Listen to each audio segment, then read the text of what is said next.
Assalamualaikum warahmatullahi wabarakatuh. Bismillahirrahmanirrahim. Nahmaduka ya ghafuru ya syakuru. Mashalli wa sallim barik ala sayyidina maulana Muhammadin wa ala alihi wa sahbihi asma'in nama ba'du. Sayyidina Ali itu masyhur, dia punya musuh besar namanya Muawiyah. Karena permusuhan ini tidak bisa dihindari.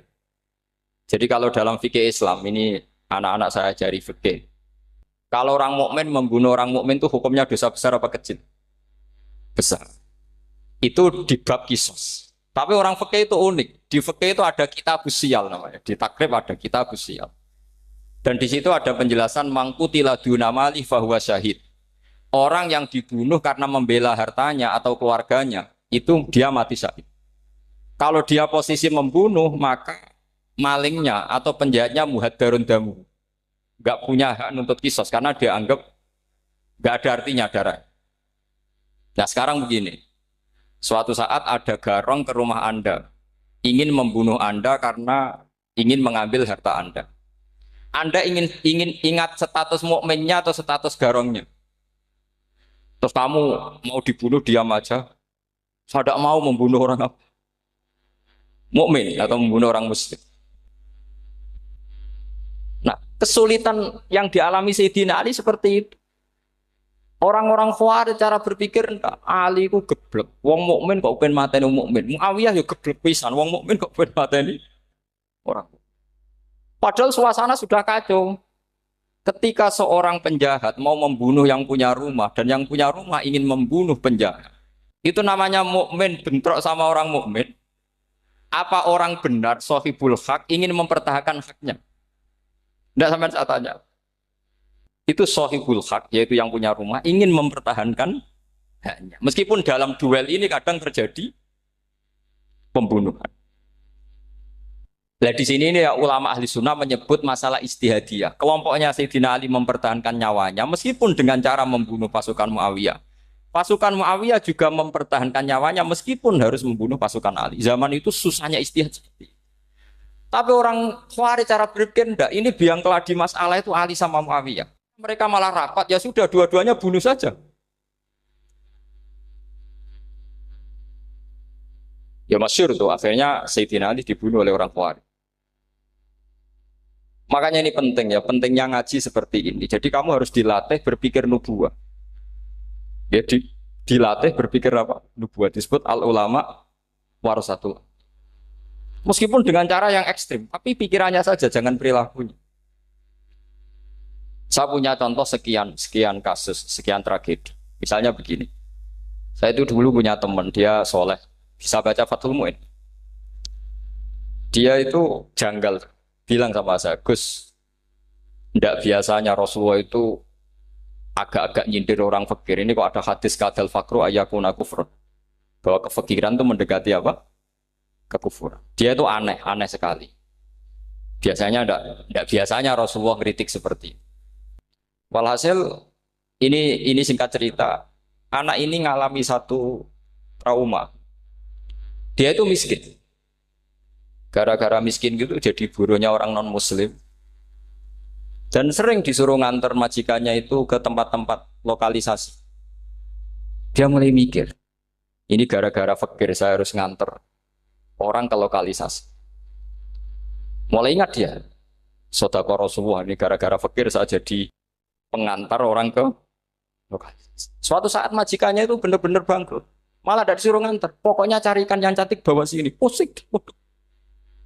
Nah, dia akhirnya walhasil lari terus keluar, terus dia cerita betapa ekstrimnya fakir sehingga gara-gara fakir saya harus jadi penolong orang yang mau apa mak.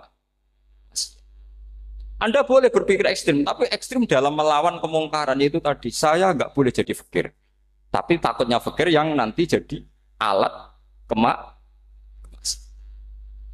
Imam Ghazali juga punya contoh seperti itu. Imam Ghazali pernah marah besar ketika tren di Baghdad itu orang belajar fikih semua.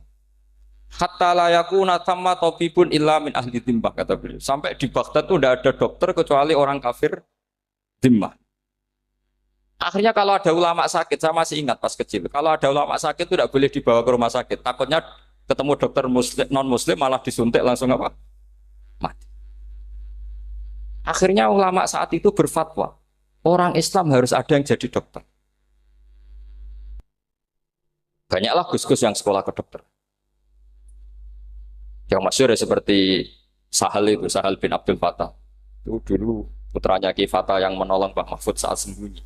Saking idolakannya Basal, anaknya dinamakan Sahal, tapi dia jadi dokter spesialis bedah. Begitu seterusnya urusan negara. Dulu itu orang jabat itu tidak boleh, karena jabat itu dekat dengan syubhat, dekat dengan haram. Tapi gara-gara pejabatnya non-muslim, kalau bikin aturan ya ala non-muslim. Ulama akhirnya sadar, andikan kita yang jabat pasti tidak seperti itu. Bisa bikin perda ini, bisa bikin pelaturan begini yang menguntungkan Islam. Nah, jadilah banyak pejabat yang sekarang muslim. Tempat-tempat maksiat diobrak-abrik sama Satpol PP macam-macam. Kita untung. Tapi kalau orang-orang Khawarij pikirannya pokoknya pejabat itu dekat dengan haram, dekat dengan syubhat. Padahal dengan kita jabat bisa bikin perda atau apa yang menguntungkan Islam. Kemudian menjadi masalah baru secara fikih. Ini adik-adik dengerin biar kulino senam fikih. Kalau caleg soleh, misalnya Mas Nadif nyalek, ini tadi tak guyoni, mau jadi bupati ndak, kalau ya mau saya dukung. Jadi misalnya gini ya, Zaid sama Bakar, misalnya Bakar itu orang soleh, mau jadi calon lurah. Dia tahu kalau dia lurahnya kampung lebih baik. Kalau yang jadi ini Zaid, itu kampung itu rusak, karena dia suka dugem, suka macam-macam. Kemudian Zaid ini pasti jadi karena beli suara. Misalnya per kepala itu dibeli 50.000. Bakar ini kalau nggak beli suara, kalah. Padahal dengan kalahnya Bakar artinya kemenangan, kemungkaran. Itu zaman era Fathul Mu'in, muridnya Ibnu Hajar Al-Hitami. Ibnu Hajar muridnya Abu Zakaria Al-Ansori itu fatwa. Yang soleh ini wajib beli suara, bukan boleh, wajib beli suara. Tapi ini namanya tidak nyuap, perlu dicatat. Ini namanya tidak nyuap.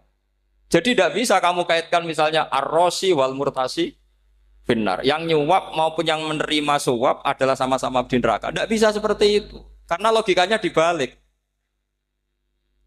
Sekarang Bakar ini beli suara itu untuk membeli kebenaran. Untuk mengawal kebenaran.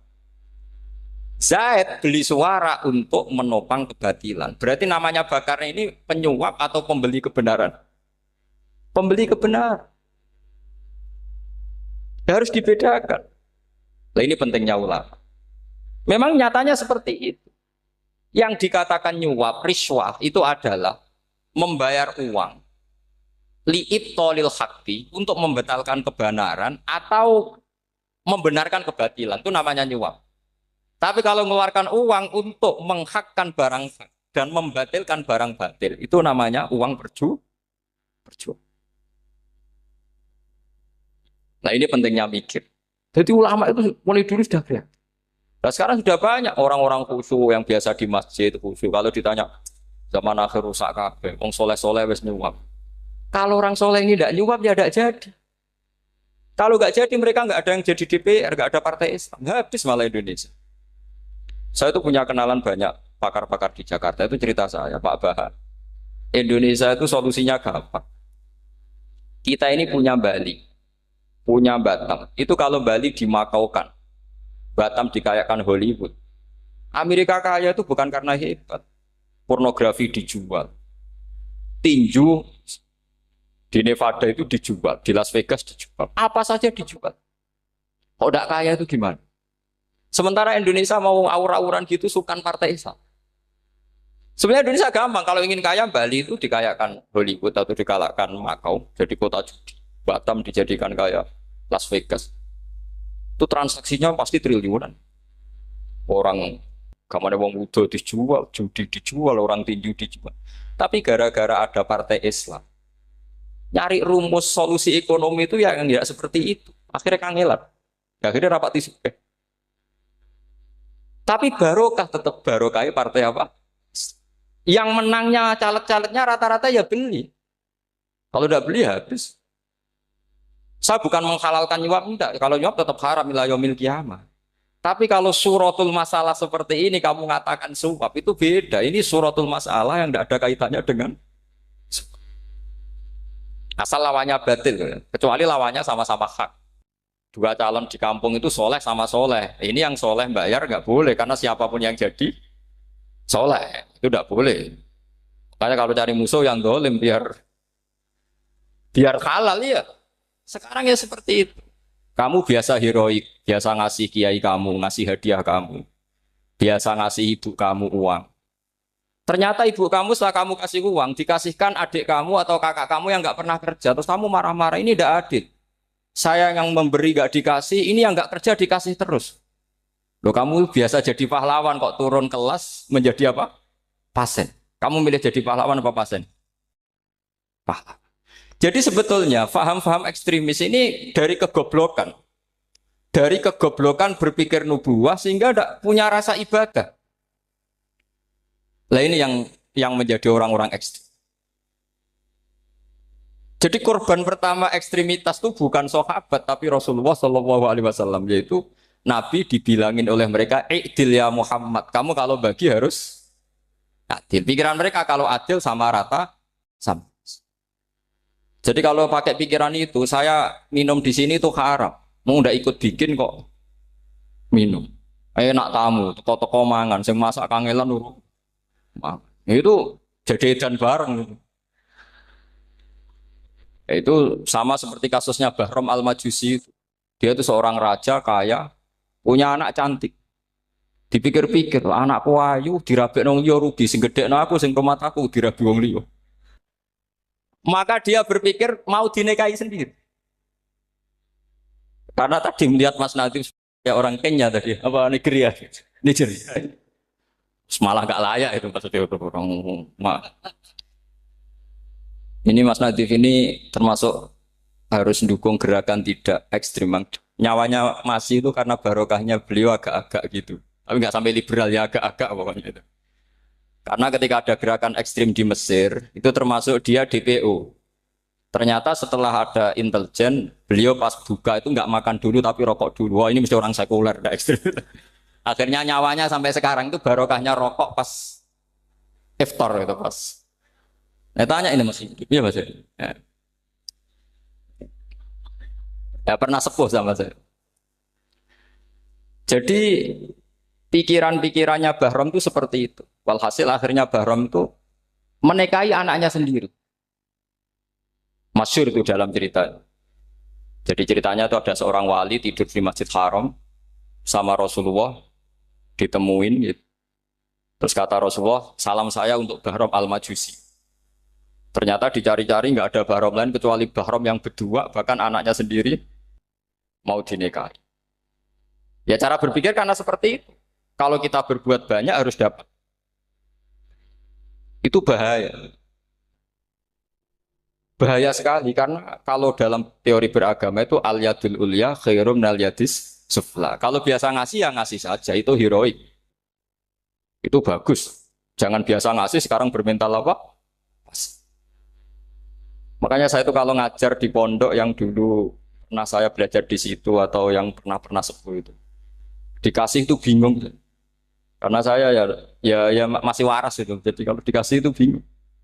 Tapi banyak juga guru-guru yang dulu ngaji lama setelah ngajar di pondok alma maternya nuntut. Itu saya tidak tahu itu. Itu sudah ada agak-agak kayak itu tadi. Walhasil si Barom tadi itu ini cerita harus saya teruskan karena nggak boleh diputus. Dapat salam dari Rasulullah. Ternyata di balik nakalnya dia itu pas mau bulan pertama, malam pertama itu ada seorang janda sepuh ke situ. Ganggu dia tentu ya. Ketika dikejar pulang lagi sampai 3 kali. Dia tanya, kenapa bu kamu begitu? Katanya saya ini anak-anak saya kelaparan. Kalau saya pulang anak-anak saya nangis minta makan. Saya ingin minta Anda. Tapi setelah saya ingat Anda ini majusi, saya mukmin, saya mukminah, saya pulang. Ya sudah bu, kamu di rumah saja. Nanti saya kirimi makan. Dikirimi sendiri, padahal dia seorang raja orang kaya. Barokahnya itu dia dikasih tobat sama Allah. Dan paginya ketemu tamu yang mengirimkan salam dari Rasulullah SAW. Akhirnya Bahram ini menjadi muslim. Tapi intinya berpikir seperti tadi itu salah, bahwa kalau saya jasa banyak harus mendapat apa? Ini cara berpikir orang-orang Khawarij. Iya, saya pernah ditanya seorang dosen. Gus, saya ini kalau baca sejarah perang Badar atau perang Uhud, yang saya tidak nerima itu satu. Kenapa setiap ghanimah, harta orang kafir dan istrinya orang kafir kok disita orang Islam, dan yang perempuan jadi amat, kemudian juga digauli orang Islam, yang hartanya orang kafir juga jadi asetnya orang Islam, kok kayak garong. Dia tanya seperti itu sama saya. Terus saya jawab, kalau sampean ada garong dan kemudian bawa senpi, senjata api, kemudian garong Anda, penjahat Anda lumpuhkan, ya senpi itu harus Anda kembalikan. Monggo penjahat ini kagungan jenengan beto wangsul. Karena ada milik Anda, harus dikembalikan. Wah, tidak bisa Pak, kalau saya kembalikan pasti dipakai jahat lagi, dipakai kriminal lagi. Ya sama, kalau asetnya orang kafir dikembalikan ke orang kafir akan menjadi aset kekafiran lagi untuk menghancurkan kita. Nah, perempuan juga sama. Perempuan itu alat produksi. Jika perempuan tadi dikembalikan ke orang kafir, maka kamu menolong populasi orang. Ya seperti itu. Paham? Makanya disita dalam perang loh ya, tapi dalam perang yang legal. Nah itulah kenapa amat halal. Makanya di Quran itu illa ala azwajihim aw ma malakat ayman. Paling enggak itu masih ada ulama atau pemikir atau ustadz siapa saja yang bisa memahami logika apa? Nanti kalau ulama ini sudah meninggal, orang akan mencibir Islam dengan cara mengatakan Islam itu jahat, yaitu menyita hartanya orang kafir dan istrinya orang kafir setiap kali terjadi perang. Karena pemikiran ini pasti sama-sama kutubnya, sama-sama ekstrim. Nah ini penting saya katakan. Makanya masyhur itu perdebatan Sayyidina Ali dan Muawiyah. Ini saya kutip sedikit. Ini ya sama-sama berpikir ekstrim, tapi ekstrim yang baik. Walhasil dalam satu kerja bakti di Masjid Kuba, itu ada sahabat namanya Ammar.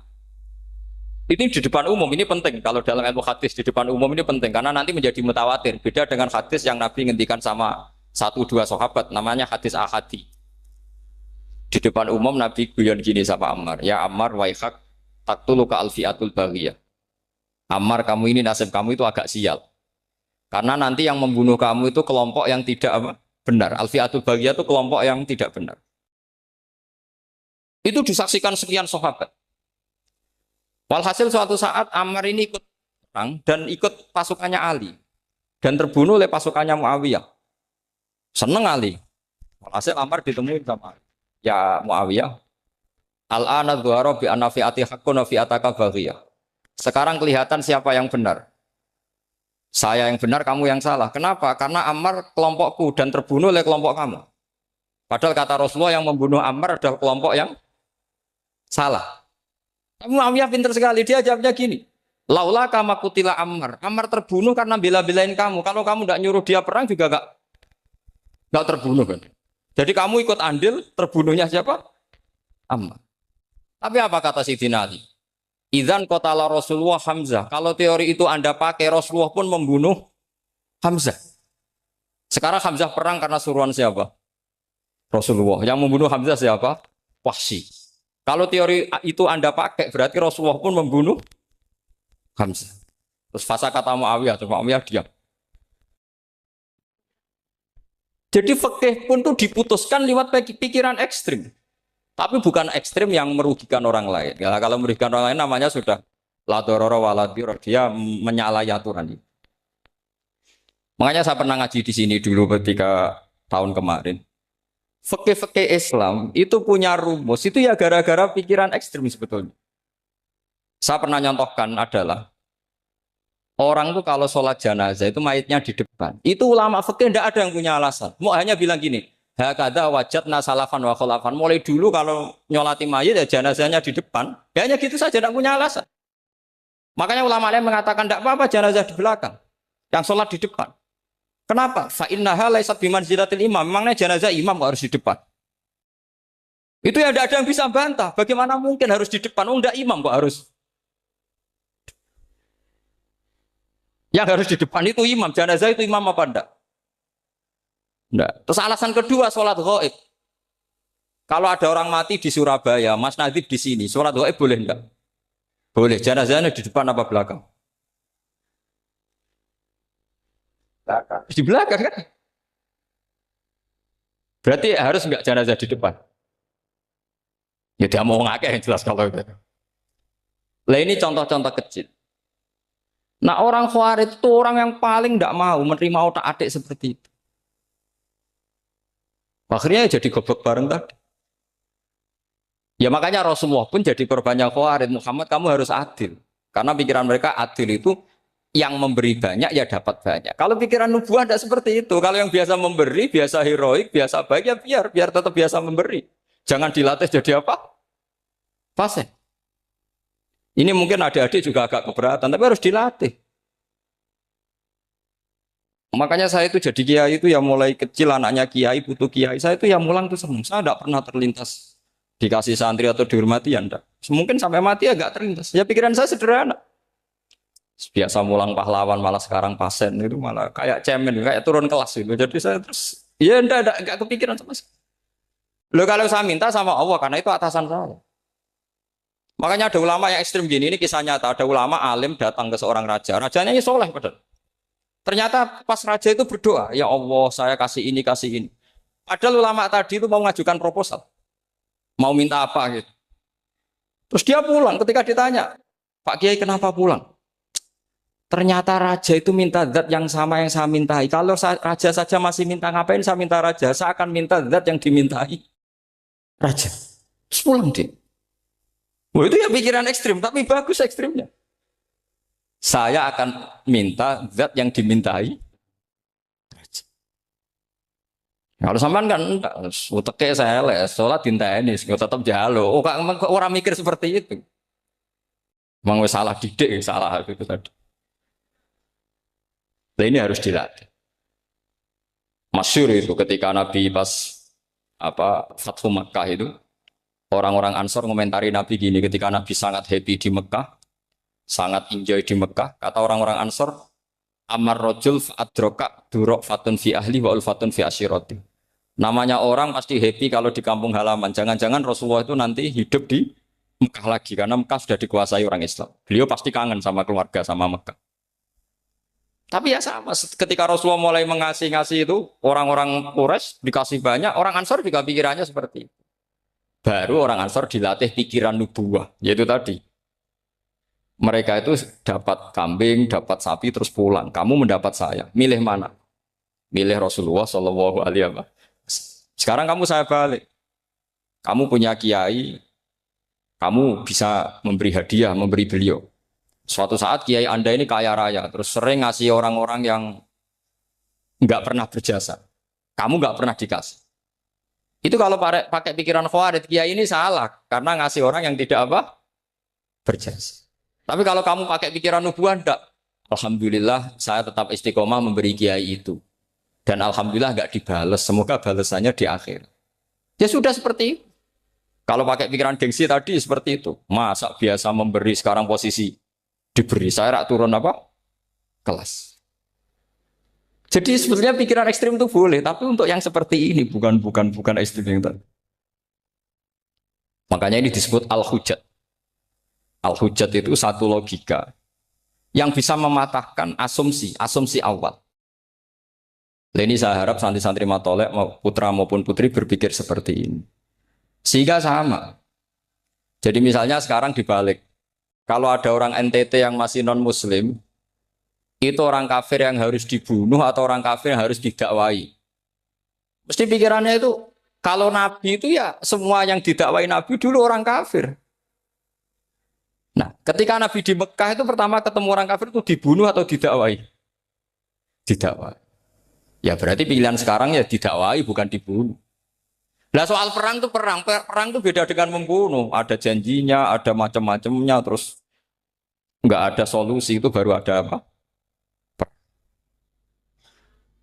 Jadi kalau sudah dibalik-balik gitu, makanya kata ulama-ulama, Khawarij itu pasti salah.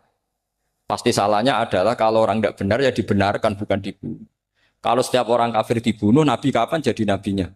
Karena orang kafir habis. Jadi metode bil hikmati ada, al-mau'izatul hasanah ada karena orang kafirnya sudah apa? Mati. Terus, pertanyaan kedua, kalau Nabi harus ekstrim ngapain yang ngawal Jibril? Halnya Israel lebih efektif. Jadi jadi kalau sama-sama ingin ekstrim, Nabi itu nggak usah dikawal Jibril kan, enggak efektif kan? Harusnya yang ngawal itu siapa? Israel. Kan nggak repot. Nah, jadi saya mohon ini saya cerita. Jadi korban pikiran ekstrim itu bukan siapa-siapa. Pertama itu Rasulullah. Akhirnya Rasulullah menjelaskan, ya beginilah cara berpikir. Jadi saya kira demikian. Nanti mungkin kalau ada tanya-tanya, ada pertanyaan. Yang jelas kalau seputar ekstremitas itu bisa latihan. Ya sebenarnya bisa latihan di fikih. Karena fikih ini cerminan dari pikiran ulama. Ya, cerminan dari pikiran apa ulama yang tidak tekstual. Ya, seperti gini ya. Tasaddaqa Rasulullah so'an min tamrin au so'an min akidin. Ketika zakat fitrah itu Rasulullah mengeluarkan satu sok amr. Amr itu kurma. Kalau menurut tekstual berarti zakat fitrah harus pakai kurma. Tapi semua ulama sedunia mengatakan putih ahlil balad.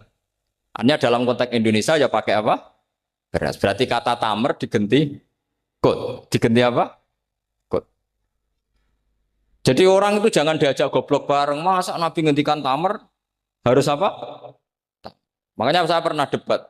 Pak Nabi itu cingkrang. Kenapa orang-orang itu rata-rata tidak cingkrang? Saya bilang, Nabi itu hidupnya di Mekah. Kenapa Anda hidup di Indonesia? Iya, Nabi itu hidupnya di Mekah. Terus saya tanya lagi, Nabi itu hafal Quran, kamu udah hafal? Saya hafal Quran. Kalau cingkrang gampang, karek ngetok. Ya, kalau ada sunnah Rasul, Nabi hafal Quran, enggak? Hafal kan? Berarti kalau ikut sunnah Rasul, hafal Quran. Jangan cingkrak tok, ya hafal apa? Ya sama poligami juga gitu yang tadi diceritakan Mas Natif itu. Nabi itu poligami setelah Khadijah meninggal. Apa mereka mau nunggu istri pertama meninggal? Kalau ingin persis loh. Kalau ingin persis nunggu istri pertama meninggal. Ah iya. Enggak mau juga kan.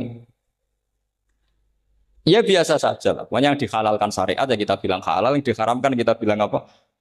Enggak usah sok suci si sunnah Rasul. Saya punya banyak cerita. Abu Bakar itu dulu sering menghindari sunnah Rasul. Dulu Rasulullah itu kalau ada orang minta ya dikasih. Ketika Abu Bakar bikin Baitul Mal. Ketika ditanya ini zaman Rasulullah tidak ada. Kata Abu Bakar, huwa Rasulullah. Beliau itu Rasulullah. Mbak gak dimanage ya negara tertib. Umar bikin pasukan itu diangkat negara. Kalau dulu zaman Nabi yang ikut perang bahaya, yang tidak perang namanya munafik. Era Umar tidak, militer itu ditunjuk. Dia digaji pakai Diwanul Murtazikoh. Ketika ditanya, kenapa tidak kayak Rasulullah? Huwa Rasulullah, mbak tidak tertib pun tetap negara stabil. Karena ada karismanya. Jadi kadang-kadang dalam banyak hal, itu kita malah tidak boleh persis Rasulullah karena kadang banyak khususnya. Yaitu contoh yang paling masyhur di fikih ya kayak Nabi itu nikah 9 itu khususnya. Dalam strategi juga sama. Dalam strategi memanage negara juga sama. Banyak sahabat yang punya ide yang zaman Nabi itu tidak ada. Ketika ditanya, kenapa tidak persis Nabi? Katanya huwa Rasulullah. Ya Rasulullah itu meskipun seperti itu, meskipun tidak tertib secara rasional, tetap dikawal wahyu. Makanya negara baik-baik saja. Kalau saya ini hanya Abu Bakar, kalau enggak ya repot. Umar ya sama, bikin Diwanul Murtazikoh. Utsman juga sama, di-manage negara. Sayyidina Ali juga di-manage. Kalau Nabi enggak. Tapi enggak apa-apa, karena ada karisma. Sama tak cerita nih, masalah zakat yang masyhur. Orang paling bakhil sekalipun, paling kikir sekalipun, itu zaman Rasulullah bayar zakat. Karena pikirannya setelah zakat dikasihkan, Rasulullah mendoakan. Khudh min amwalihim shadaqatan tutahhiruhum wa tuzakkihim biha wa sholli alaihim inna sholataka sakanul lahum. Era Abu Bakar enggak. Sorry ya Abu Bakrin, dulu kita zakat sama Rasulullah karena didoakan beliau. Kamu hanya Abu Bakar, saya enggak mau zakat. Ya sama lah seperti orang dipimpin ulama-ulama karismatik. Orang dipimpin Badullah itu enggak usah metai, santri sudah nurut. Dipimpin Manazif enggak bikin pelaturan, habis pondok. Kalau tidak ngancam, nggak gini, ditakzir, nggak gini, habis. Zaman Badola dehem tok santri wedi. Mas Nadif dehem. Oh, enggak. Nah, makanya Rasulullah itu tidak banyak bikin pelaturan. Rasulullah itu kalau mau perang itu hanya bilang sahabat, saya besok ditantang Abu Sufyan di sini. Saya mau perang. Oh itu sahabat ikut semua. Orang melihat wajahnya, melihat karismanya sudah tertarik ingin menyelamatkan beliau. Kita tidak akan ridho Rasulullah keluar sendiri. Kalau Abu Bakar ya enggak. Pertama Abu Bakar pidato sudah sopan.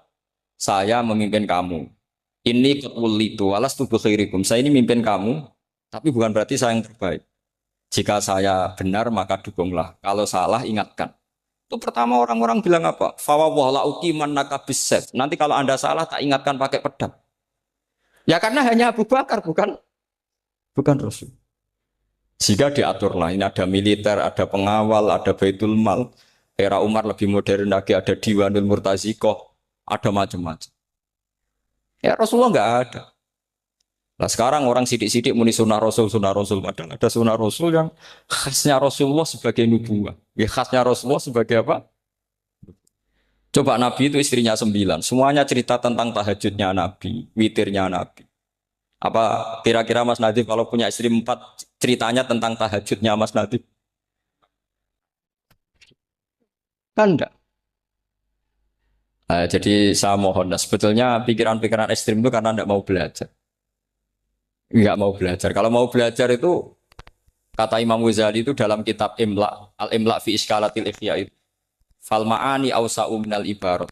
Yang namanya ma'ani itu awsa'u minal ibarat. Jadi yang fal ma'ani awsa'u minal ibarat.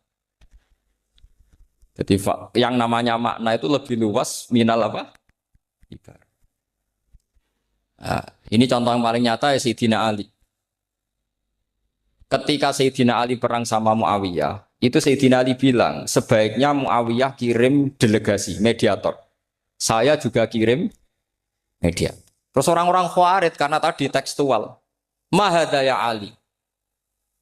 Ini apa ya Ali? Lam yujad fi kitabillah. Aturan mediator itu tidak ada di Quran. Bahwa kalau kita perang harus ada mediator itu tidak ada.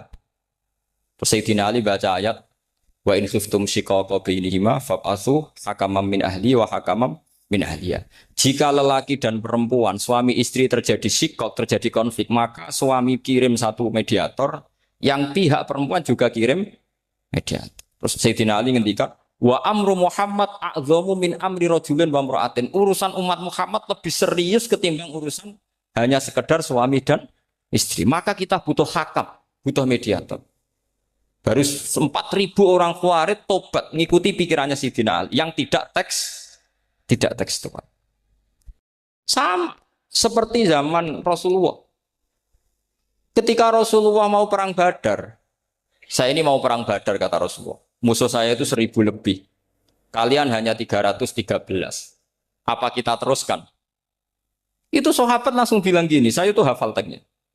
Idzan lanaqulu laka kama qalat banu Israil fathab anta wa rabbuka faqatila inna hahuna qa'idun walakin idhab anta faqatila inna ma'akum muqatilun. Ini kelihatan sekali bahwa para sahabat sudah ada tekstual. Orang-orang Bani Israel ketika melihat Musa katanya sakti dan orang dekat Allah, itu cara berpikir orang Bani Israel gini.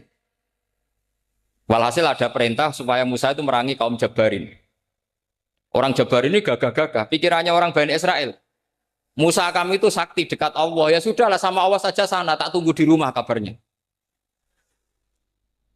Itu kan sama dengan santri semedit, roh kiai ini suga, kiai aku suga, serasa tak pikir kan seperti itu. Ya sama seperti itu. Nabi ku kekasih Allah, mesti perang menang, serasa tak ewangi mesti menang. Fadhab anta wa rabbuka faqatila inna hahuna.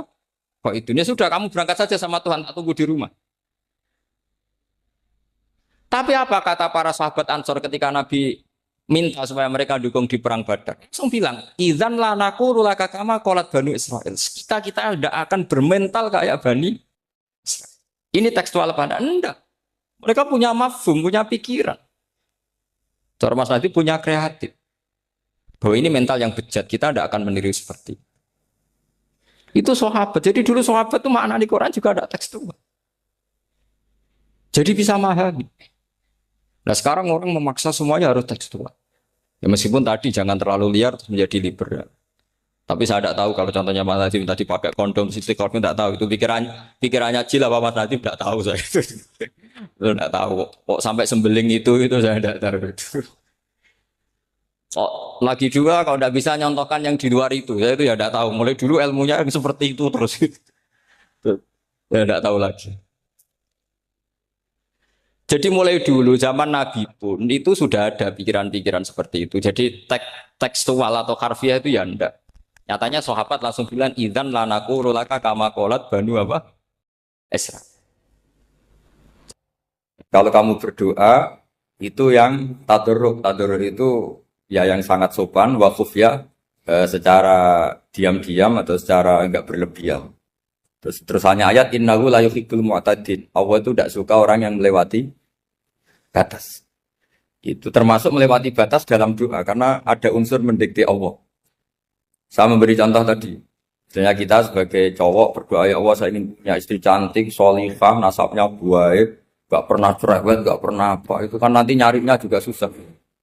Nanti kalau Allah menjabatkan itu adanya di surga, ning donya ora payu rabi, kira-kira. Nah itu sudah berlebihan. Terus kalau ada ulama mengatakan doa itu mukhul ibadah. Itu maksudnya gini. Doa itu bukti kita minta. Minta itu bukti kita lemah. Nah merasa lemah itu sudah bagian dari ibadah. Makanya masyhur itu syairnya Abdul Al-Haddad itu. Fadu'ai wabdihali dalilun li fiftikori. Jadi saya berdoa itu hanya sebagai bukti saya butuh Allah. Saya sendiri tidak punya kepentingan mustajab apa enggak. Jadi wali-wali yang mengatakan doa itu mukhul ibadah, sebetulnya itu malah wali-wali yang dari awal gak kelintas disembadani apa enggak. Butuhnya dia itu menunjukkan bahwa saya ini lemah. Buktinya, posisinya minta. Itu yang dimaksud mukhul ibadah. Tapi kalau kita berdoa terus posisi kita protes. Katanya kamu baik ya Allah, engkau baik. Ternyata enggak juga. Buktinya semua doa saya enggak kamu kabulkan. Wah, ini malah doa kriminal. Jadi yang dimaksud mukhul ibadah itu doa, itu bukti minta itu bukti lemah. Makanya ada syairnya Abdul Al-Haddad maksud fadu'a ibabdihali dalilun li fiftikor. Jadi saya minta engkau ya Allah itu bukti saya butuh. Jadi itu bukan dua hal yang harus dipertentangkan. Jadi kalau doa dikatakan apa? Ibadah karena di doa itu minta. Nah minta itu bukti merasa kita lemah. Berarti kita sa'il Allah mas'ul. Kita minta Allah yang kita mintain. Kita menengadah Allah yang berposisi memberi. Itu saja sudah cukup sebagai ibadah. Meskipun doa kita tidak mustajab. Karena memang tadi seperti itu. Kalau di ilmu-ilmu tasawuf itu apa ya? Doa itu memang benar-benar sudah mukhul ibadah. Karena tadi perasaan merasa butuh sama Allah itu. Nah, merasa butuh itu, kalau kita berdoa merasa butuh sama yang kita minta, itu dalam ilmu tasawuf sudah kriminal, berarti kamu lebih butuh makhluknya. Misalnya begini ya, saya ingin punya rumah bagus, terus setelah punya rumah kredit saya utangnya banyak. Sebetulnya saya itu tidak pernah ingat Allah, gara-gara utang banyak, kredit jatuh tempo, terus melibatkan Allah. Ya Allah saya ini utang banyak, ini, terus tolong dibayar. Sebetulnya saya itu ingat utang. Cuma Allah tak libatkan kan. Lah itu tidak akan jadi wali. Yang jenis ini tidak akan jadi wali. Saya ingin jadi dosen. Melibatkan siapa ya nanya? Melibatkan Allah. Terus malam-malam bangun melibatkan Allah. Itu artinya apa? Kamu itu lebih ingin yang kamu minta ketimbang ingin Allah. Kalau wali itu enggak gitu. Kangen Allah. Terus tahu Allah itu zat pemberi. Karena tahu Allah zat pemberi terus minta. Maka yang dikangen itu ya Allahnya dulu. Kalau kita kan enggak. Punya kasus dulu, punya keinginan banyak dulu. Baru ingat siapa yang bisa ya. Oh Allah. Allah kita libatkan. Ya untungnya Allah baik. Mau ramal utang, bukan mikir. Untungnya Allah enggak jawab itu. Jadi itu bedanya wali. Kalau wali itu kangen Allah dulu. Baru minta. Kalau kita enggak. Banyak masalah dulu. Baru melibatkan Allah. Nah yang jenis ini tuh bahaya, kalau nggak disembadani mesti ngomel ya. Gusti katanya kalau yang minta kamu kabulkan, ternyata ini enggak. Nanti kalau Allah jawab, kamu itu tidak kangen saya, kamu itu kangen uang, kangen perempuan cantik yang kamu inginkan. Terus kamu melibatkan saya. Urusannya apa saya dengan itu? Pak? Makanya tidak usah nuntut karena awalnya sudah salah. Ya saya kira itu ya. Jadi ada ayat apa? Ud'u rabbakum tadarru'aw wa khufyah. Terusannya apa? Innahu la yuhibbul mu'tadin. Itu di semua tafsir dikatakan Allah gak suka orang yang berlebihan dalam doa.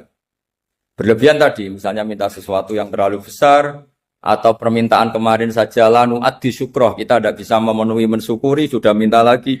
Misalnya seorang jomblo, targetnya kan asal payu nikah. Tapi setelah nikah bayangkan istrinya solihah, tidak cerewet, itu kan berlebihan. Bilang status jomblo saja belum kamu syukuri kok sudah minta macam-macam. Jadi harusnya kan syukur dulu ya. Sekedar laku nikah ini kan ada syukur yang harus, seperti jadi dosen juga gitu. Sekedar jadi dosen harus kita syukuri dulu karena menjadi kita tidak nganggur. Itu kan satu harkat sosial yang luar biasa. Jangan tahu-tahu sudah hari kedua cari intensif, cari ini itu, syukurnya aja belum sudah kemana-mana. Lah itu sudah mu'tadin, sudah melebihi apa? Batas. Ya saya kira. Jadi begini ya masalah pendidikan ya. Kalau saya jawab pakai ilmu hakikat saja karena ini keahlian saya. Sebetulnya begini ya, kalau misalnya itu ya subjektif juga, misalnya bilang rata-rata alumni pondok ini sukses, alumni kampus ini sukses, yang ini tidak sukses, itu satu pasti subjektif. Karena biasanya yang diterkenalkan yang sukses-sukses. Sama saya punya tetangga dari pondok yang Anda sebut itu kebetulan tidak sukses semua. Itu jantogo saya sampai ngeluh. Saya ini gimana kok? Ya sudah seperti itu kan subjektif. Tapi menyangkut pendidikan itu begini ya, menyangkut hasil dari pendidikan itu. Andai kan kita bicara ilmu hakikat, misalnya kita mondok gitu, mondok kemudian jadi orang miskin, jadi orang yang menurut orang banyak tidak berguna di masyarakat. Ternyata kita ini orang yang kelihatan tidak punya karir, tapi kalau malam sujud sama Allah, punya anak niat memperbanyak orang sujud, terus punya ibu yang sakit-sakitan kita rawat, meskipun kita tidak jadi dosen, tidak jadi menteri. Tapi indawa itu luar biasa karena berstatus ngerawat ibu, ngerawat anak, ngerawat istri. Nah Islam itu datang dengan jargon-jargon seperti itu. Sehingga Nabi kalau muji itu ada Uwais Al-Qarni, ini orang yang luar biasa. Ternyata dia itu punya ibu lumpuh yang kalau kemana-mana harus digendong. Ketika tetangga-tetangganya berhasil sowan Rasulullah itu Uwais Al-Qarni tidak bisa. Karena setiap ibunya dipamitin mau sowan ke Rasulullah itu sama ibunya nggak boleh. Tapi apa yang terjadi? Justru dipuji-puji Nabi sebaik-baiknya kurun itu waktu adalah kurun yang ada Uwais Al-Qarni. Saya punya teman, ini kisah nyata, saya berkali-kali ngisi ngaji di komunitas ulama. Ini mungkin tidak bagus untuk kampus, tapi harus saya utarakan supaya ya kita evaluasi. Saya bilang gini, saya ini jadi kiai itu sering iri sama orang goblok. Orang goblok itu barokah kata saya gitu. Itu kiai-kiai kaget semua karena saya bilang orang goblok itu barokah.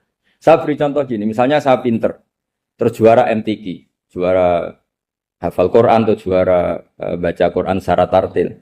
Ujung-ujungnya saya dapat hadiah umroh atau apalah, atau hadiah rumah atau apa. Pertanyaannya adalah mendapat. Saya ulang lagi, mendapat. Sementara ada santri yang bodoh, gara-gara bodoh itu dosen UI yang enggak, jadi kiai yang enggak, akhirnya dia jadi pekerja di Korea. Barokahnya bodoh tadi. Karena di Korea melihat orang ateis, akhirnya dia kepikiran bikin masjid. Sebagian gajinya disumbangkan untuk masjid. Ini bodoh pendiri masjid. Tapi kita gara-gara dosen dakwah di masjid, ini pinter dapat uang dari masjid. Nah ini bukan nyindir, ini biasa saja. Ini maksud saya. Maksud saya, kamu jangan ngabaikan hidup. Akhirnya apa yang terjadi? Saya ini punya teman ini betul. Saya ini kan kecelok dulu tuh Gus Alim. Nasib saya di mana-mana dihormati. Kadang saya merasa dosa. Kok dihormati? Saya punya teman, dulu gobloknya minta ampun sekolah, sekelas sama saya. Gobloknya, soalnya gobloknya disepakati, sudah. Iya, goblok mujma'al ya kira-kira. Singkat cerita, dia itu hidup di pedalaman Kalimantan, sekitar tahun 92. Dulu kan biasalah di dalam hutan itu pasti ada penebangan hutan macam. Dia ada bosnya, yang jelas dia ada bosnya. Saya yakin juga agak kriminal.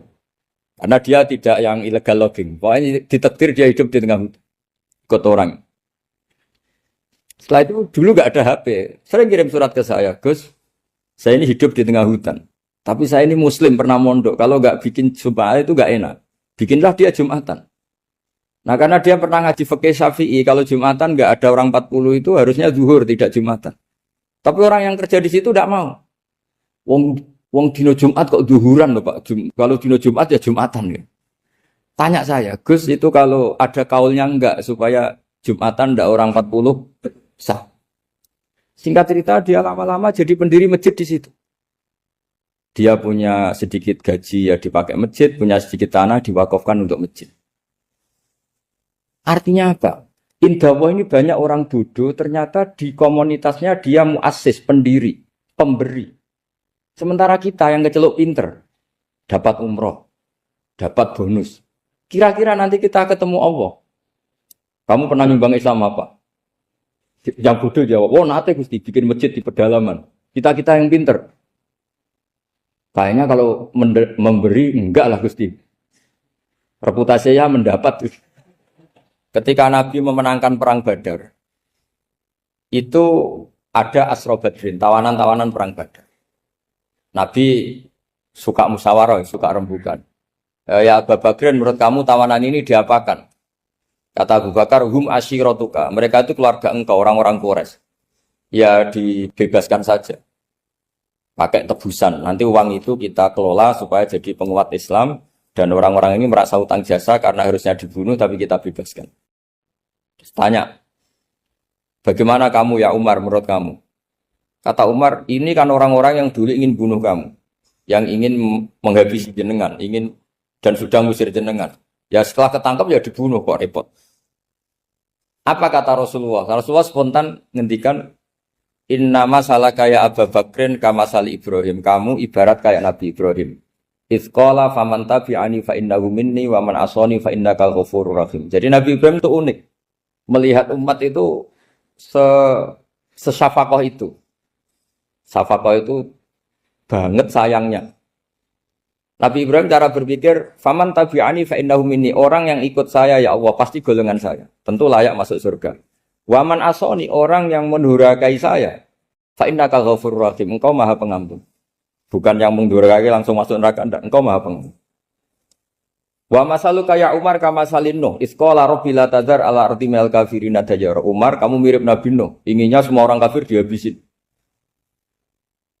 Ya masyhur kan Nabi Nuh itu enggak ingin ada orang kafir sampai ada banjir tufan. Nah kalau sampean tanya, bedanya apa dengan garis keras sekarang? Bedanya ya beda sekali. Kalau Nabi Nuh benci sama orang kafir itu diserahkan yang punya. Sehingga yang punya yaitu Allah yang menghukum dengan banjir bandang.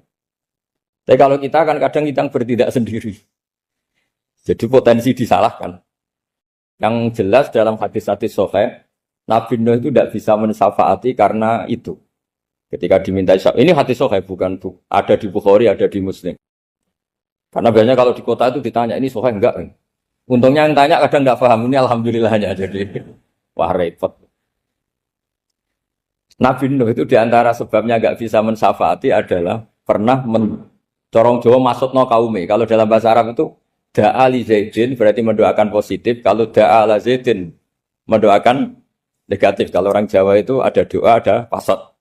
Nabi Nuh adalah orang yang pernah maksudkan kaumnya. Nah, saya cerita sedikit tentang Nabi Nuh dan Nabi Ibrahim.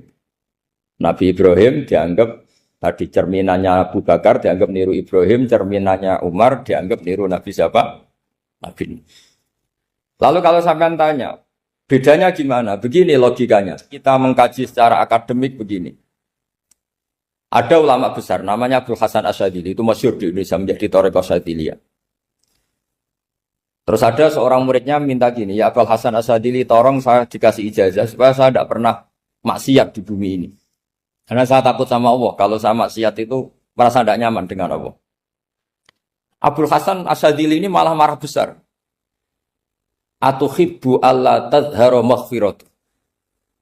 Kalau kamu tidak pernah maksiat, berarti kamu suka maghfirahnya Allah Ta'ala itu tidak kelihatan. Karena tidak ada yang maksiat. Tapi bukan dukung kamu yang tidak ada. Ini cerita ilmiah. Tapi kalau Said Abdul Al-Haddad itu kebalikannya. Ada orang fasik gitu hidup berkeliaran, mengganggu masyarakat, ganggu ketertiban agama. Ada kiai atau siapa gitu mendoakan supaya tobat atau dikasih panjang umur supaya nanti bisa tobat. Itu beliau Said Abdul Al-Haddad marah besar. Man da'a li fasikin bil baqa faqad ahabba ayyusawahu fi ardi. Orang yang mendoakan orang fasik hidup berarti dia suka Allah dimaksiati di buminya. Jadi akhirnya jadi kutub besar, yang satu Sadziliyah, yang satu Haddadi. Kenapa ya? Karena tadi yang satu cerminan Nabi Isa, yang satu cerminan Nabi Yahya. Sebagaimana sabda Rasulullah tadi, apa ulama ummati ka anbiya'i bani Israil. Juga masyhur dalam aplikasi pengajaran juga gitu. Masyhur sekali dalam kitab-kitab diceritakan. Kalau Said Abdul Haddad, kalau ada orang sowan itu, kamu ngaji sama siapa? Sama si A. Gitu. Pernah nangis gak pas ngajar? Gak pernah. Udah gak terus, gak usah diterusin ngaji orang seperti itu. Hatinya atas, ya. Wong orang iso nangis. Ya. Tapi kalau Abu Hasan As-Sadili kebalikan. Kamu ngaji sama siapa? Sama si A. Pernah tertawa enggak kalau ngaji? Enggak pernah. Udah, enggak usah ngaji sama orang itu. Orang enggak bisa syukur. jadi itu manhaj besar. Nah, akhirnya orang-orang kayak kita ini enggak jelas semua. Nangis ya bisa, syukur, guyu ya bisa. Cuma celakanya kalau kita nangis karena enggak punya uang, kalau guyu karena punya uang. Itu masalahnya. Tapi kalau wali-wali dulu enggak. Kalau senyum ya karena saking yakin rahmatnya Allah itu wasiat rahmatu. Kalau nangis, ya karena takut azabnya Allah. Kalau kita kan enggak, sangat-sangat materialistik. Ini yang membedakan kita. Sebenarnya nangis dan senyum itu satu keharusan, karena Allah punya madharul jalal. Ketika Allah dengan sifat keagungannya, maka kita ini seorang Jawa serako bersenyum. Tapi Allah itu kadang sebagai madharul jamal. Adanya satu keasikan. Sehingga yang merengut itu yang salah. Makanya dalam ilmu tasawuf, kutub wali itu hanya dua. Allah dengan madharul jalal, dengan Allah yang madharul jamal. Contoh madharul jalal misalnya gini. Ketika Nabi Musa ingin melihat Allah, saking kangennya ingin melihat Allah, Rabbi arini anzur ilaik. Ya Allah, saya beri hak untuk melihat engkau. Allah dengan jalalnya gini, Allah itu qadim, superior. Tentu gak layak tersentuh barang hadis. Barang hadis itu makhluk. Sehingga ketika falam matajalla rabbuhu lil jabali ja'alahu dakka wa kharra Musa sa'iqa. Sehingga enggak levelnya apapun hebatnya Nabi ini tetap makhluk. Sementara Allah itu qadim. Enggak kuat. Makhluk yang fana ini, yang profan ini enggak kuat. Enggak kuat menampung zat yang qadim, yang superior. Sehingga gunung pun hancur. Nabi Musa pingsan. Tapi ketika Allah dengan madharul jamal itu Allah dengan keindahannya, dengan kasih sayangnya, memberi hak makhluknya untuk melihat. Nah di sini ini Allah sering ngendikan wujuhu yauma idzin nadhirah ila rabbiha nadhirah. Nanti ada wajah-wajah yang di surga itu melihat saya kata. Tapi apakah betul melihat kayak saya melihat dosen, melihat Pak Rektor, melihat teman-teman itu tidak bisa. Karena Allah itu qadim, sehingga meskipun manusia ahlul jannah melihat Allah, tetap Allah ngendikan la tudrikuhul absar wa huwa yudrikul absar. Karena Allah di balik jamalnya ya punya jalal, di balik jalalnya juga punya jalal. Sehingga selalu di Quran itu diulang beberapa kali supaya proporsional. Nah, kenapa ahli sunnah tetap berkeyakinan Allah bisa dilihat? Logikanya begini. Fa inna kulla maujudin yasihu ayyura. Allah itu zat sing nyata-nyata wujud dan punya eksistensi. Di mana-mana sesuatu yang wujud itu layak untuk bisa dilihat. Lalu pertanyaannya gini, kenapa kita tidak bisa melihat sekarang kok nunggu di akhirat? Karena mata kita sekarang itu profan, fana. Sementara kita setelah di surga, tubuh kita didesain abadi. Ya saya ulang lagi ya, setelah kita di surga, semua fisik kita ini didesain abadi. Tentu karena desainnya sudah abadi, layak melihat zat yang abadi. Tapi pertanyaannya, kenapa tidak bisa ikhatoh, tidak bisa melihat sampai faham, la tudrikul absar? Karena abadi kita itu diabadikan. Sebagaimana surga abadinya diabadikan. Neraka diabadikan. Sementara Allah abadi dengan dirinya sendiri. Yaitu Al-Qayyum. Atau dalam bahasa ngajinya Qiyamuhu binafs. Nah lalu pertanyaan, makanya Mu'tazilah itu menentang betul kalau orang di surga bisa melihat Allah. Cara berpikir Mu'tazilah, melihat itu artinya yang dilihat ada arahnya. Sementara Allah terbebas dari arah. Tapi kata ahli sunnah cara berpikir tidak seperti itu. Melihat itu pokoknya tahu. Nah, tahu karena mata itu karena kita ditakdir tahu itu karena mata. Sebetulnya yang menjadikan tahu itu tidak mata. Ya kalau tahu ya tahu saja, bukan harus pakai mata. Itu cara berpikir ahli sunnah wal jamaah. Jadi saya beri ya bocoran. Kenapa mazhab ahli sunnah itu yang dipilih oleh banyak mayoritas di dunia, jumhur itu. Ahli sunnah itu dianggap pikirannya lebih orisinal. Misalnya ahli sunnah kalau ditanya, kenapa kamu melihat? Ya melihat saja. Kenapa kamu mendengar? Ya mendengar saja. Kesannya itu tidak rasional, kayak orang yang nggak pinter itu. Tapi sebetulnya itu yang benar. Jadi cara berpikir ahli sunnah itu melihat itu menjadi tahu. Menjadi tahu itu bisa karena mendengar, bisa karena melihat, bisa karena dikasih tahu, bisa karena bersentuhan. Sebab itu di Quran itu ada ayat ala ya'lamu man khalaqa, bukankah zat yang menciptakan itu menjadi tahu. Sehingga kenapa Allah itu selalu tahu? Karena Allah yang menciptakan. Kalau kamu tahu karena mata, sekali itu jauh, maka kamu tidak melihat. Atau kamu sekarang buta, kamu tidak melihat. Atau tertutupi barang itu, maka kamu tidak melihat. Tapi kalau kamu tahu karena kamu menciptakan, maka akan melihat terus. Misalnya saya ini tukang batu. Saya ingat betul ketika saya bangun Monas, itu polpen saya tak tanam di dalam Monas. Saya ingat betul kalau polpen saya warnanya putih, tak tanam di Monas 2 meter dari pondasi. Setelah saya pulang ke Jogja ditanya, di dalam Monas ada apa? Ada polpen. Posisinya 2 meter dari pondasi. Kenapa saya tahu? Karena saya yang menciptakan. Nah, karena menciptakan ini sehingga tahu saya akan terus menerus. Tapi kalau tahu karena mata sekali barang itu tertutupi, nggak tahu. Misalnya saya tahu jenengan karena dekat sekali jenengan kemana-mana saya sudah tidak tahu. Tapi kalau saya menaruh sesuatu di tubuh Anda, sehingga kamu kemana-mana tetap tahu bahwa barang itu ada di tubuh. Nanti kalau ada yang protes, tapi bisa saja Gus barang itu dicuri orang kemudian Anda tidak tahu. Yang menjadi tidak tahu karena saya sudah tidak menciptakan suasana itu. Selagi saya yang menciptakan, maka akan tahu terus. Nah, tapi karena Allah ini menciptakan semua yang ada di bumi, maka Allah tahu terus. Jika Allah tahu cara bikin kuman, terus tahu bahwa manusia itu punya kuman, kumannya punya organ, organnya juga punya kuman. Mesti gak kebayang. Kamu bayangkan kayak, makanya Allah itu kalau cerita sederhana, inna wuha la yastafi ayyadriba masalam ma'u ba'udotan fama fokoha. Allah itu tidak malu bikin perumpamaan nyamuk. Karena nyamuk itu lebih dahsyat dibanding gajah. Para pematung itu disuruh bikin gajah masih mampu. Bikinkan patung gajah, mungkin masih sanggup. Tapi kalau tak suruh bikin patung nyamuk, nggak usah bikin hidup, patungnya saja sekecil itu. Padahal nyamuk kecil itu punya organ tubuh. Lalu bikinnya organ tubuh nyamuk itu kayak apa sih? Organnya punya kuman, kumannya punya organ, organnya juga punya kuman. Sehingga orang-orang alim itu baca nyamuk itu lebih jadi ayat Allah ketimbang melihat dinosaurus.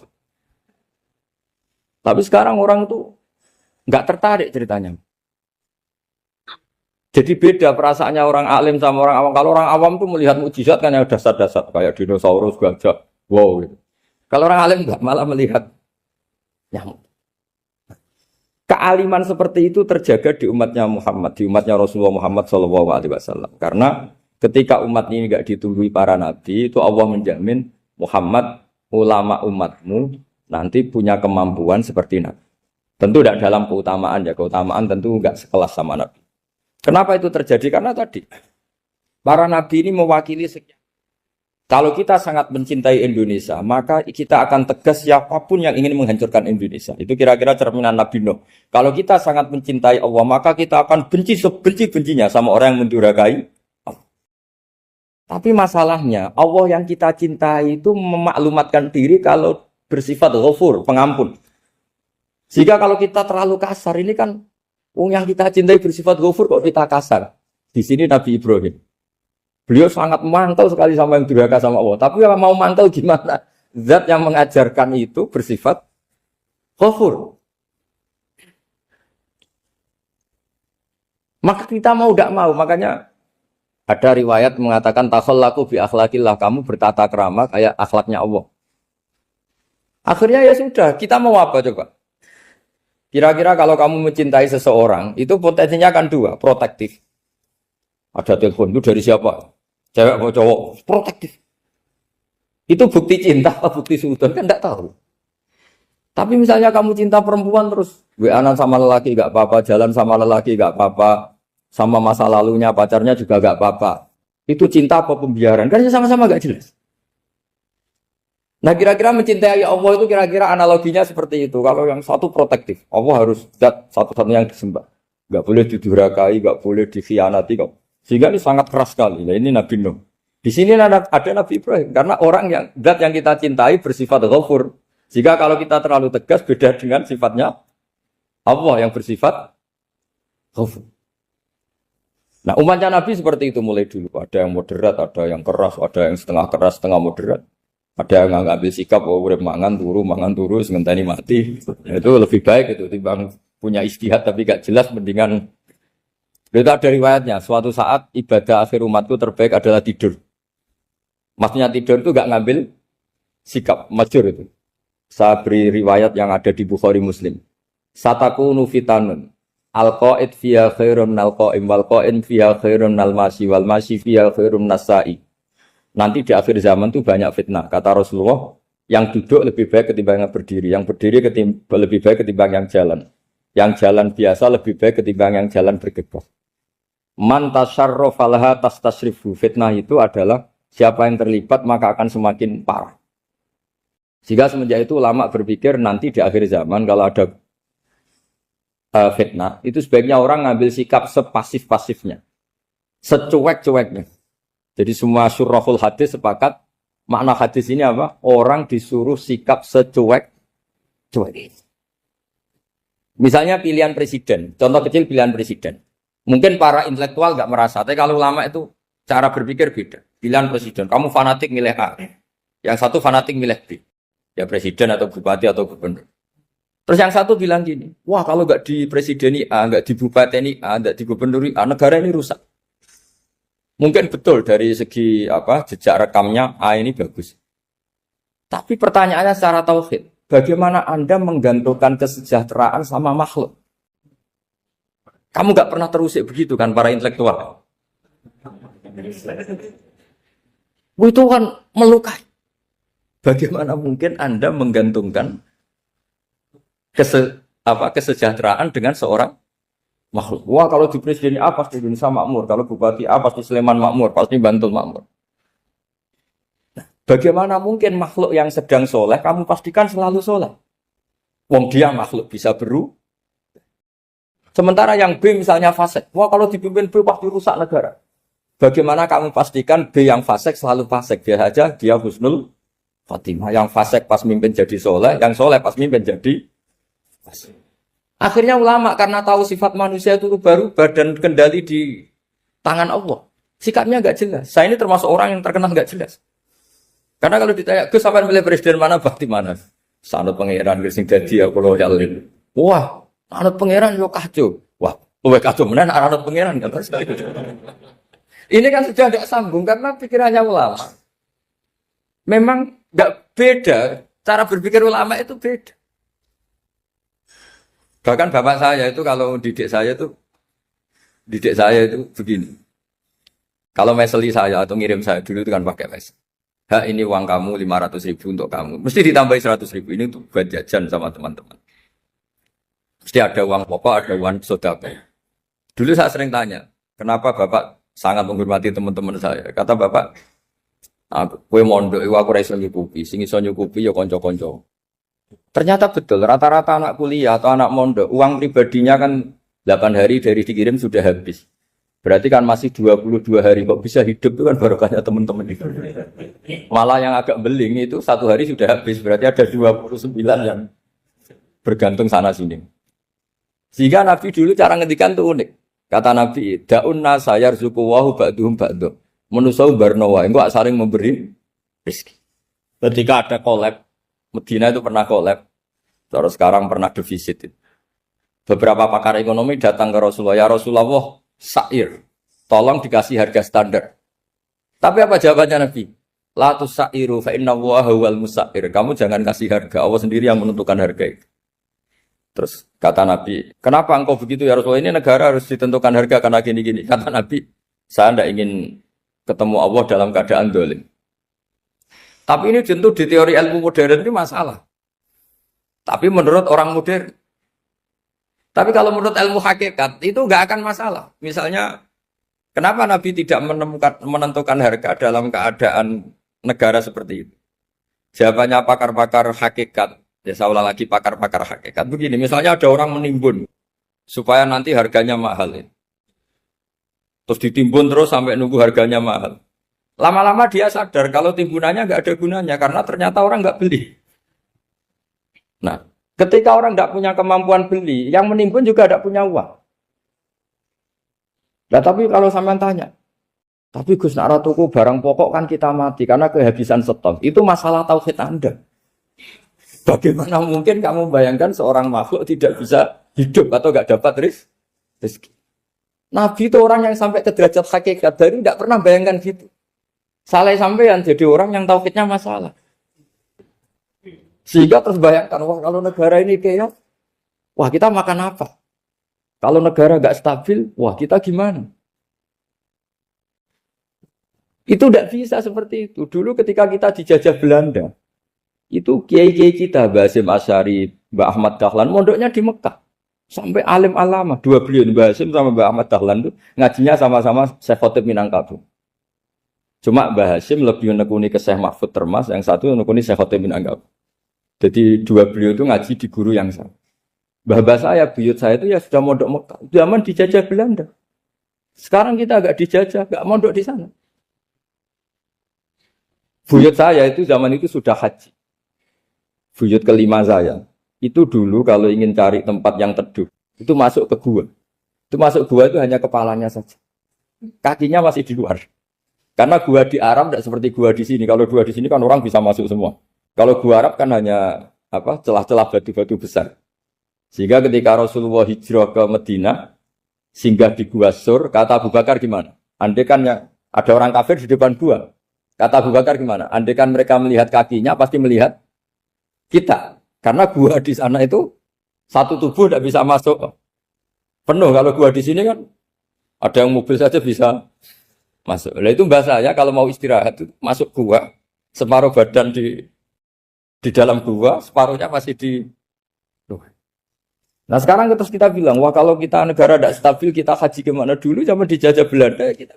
Jadi yang berusaha terangkan di antara sifat dasar orang-orang baik adalah di mana saja, kapan saja itu memberi manfaat. Termasuk tentu saat paling sulit. Jadi Nabi Isa menceritakan dirinya itu wa ja'alani mubarakan nama kuntu, saya ditakdir Allah berada di mana saja memberi berkah, memberi kemanfaatan bagi orang lain. Ada beberapa cerita tentang Nabi Isa. Jadi perlu diketahui ada 3 nabi yang seperiode. Satu Ibrahim dan Nabi Lut. Ibrahim itu sama Nabi Lut itu pernah paman. Kedua Nabi Musa dan Harun. Sebetulnya yang jadi nabi itu Nabi Musa, tapi Nabi Musa karena alsak, lisannya Anda jelas, minta Nabi Harun, ya tentu minta kepada Allah supaya Nabi Harun jadikan nabi.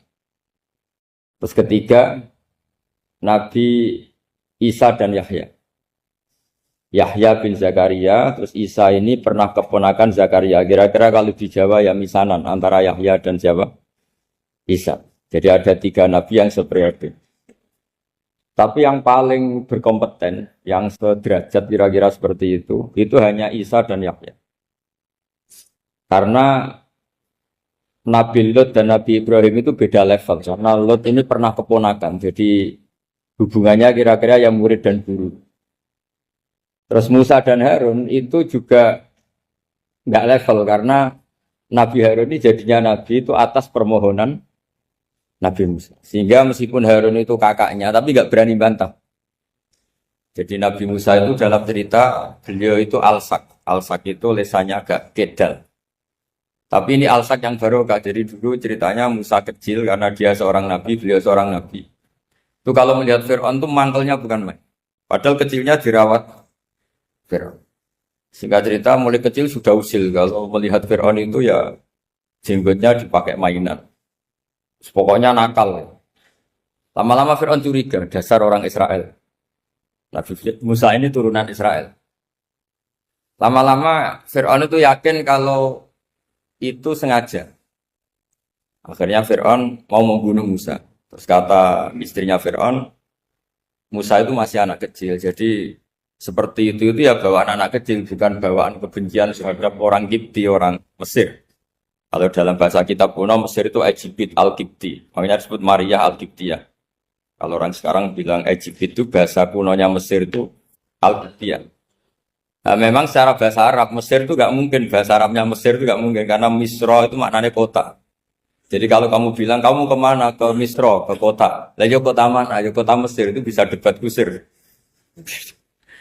Jadi ya kayak kita lah, kita sekolah di mana? Di madrasah. Madrasah terjemahnya apa? Sekolah. Nah, kemudian oleh istrinya Fir'aun ya gini saja, buktikan kalau Musa itu masih anak kecil. Masyhur itu dalam cerita dikasih bara api sama apel. Sebenarnya Musa kecil ini sudah pinter mau milih apel. Sama malaikat Jibril diarahkan tangannya itu ngambil apa?